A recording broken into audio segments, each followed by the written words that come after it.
அவளுக்கு ஓகே தான். வேலை பார்த்து சொல்லுங்க சார் போட்டு ரோஸ் பண்ணிடுவாங்க.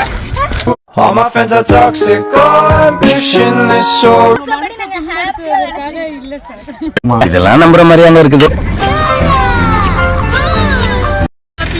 ஆபீஸை கட்டடிச்சிட்டு வேணா லைட்டா ஹாப்பியா இருக்கு. ஏன்னா எனக்கு ஒரு இம்பார்ட்டன்டான ப்ராஜெக்ட் இருக்குது.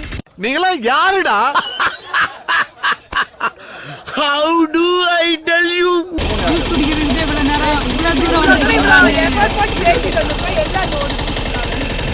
என்னது பாட்டில் பாட்டில்ல என்னது? ஜூஸ்.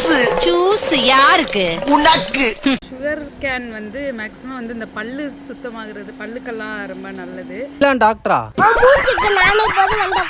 அடுத்து இந்த நுரையீரல் அதுக்கெல்லாம் வந்து கொஞ்சம் நல்லா இருக்கும். ஆஹா என்னென்ன சொல்றான் பாருங்க. கம்பி கட்டுற கதையெல்லாம் எடுத்து போடுறான்.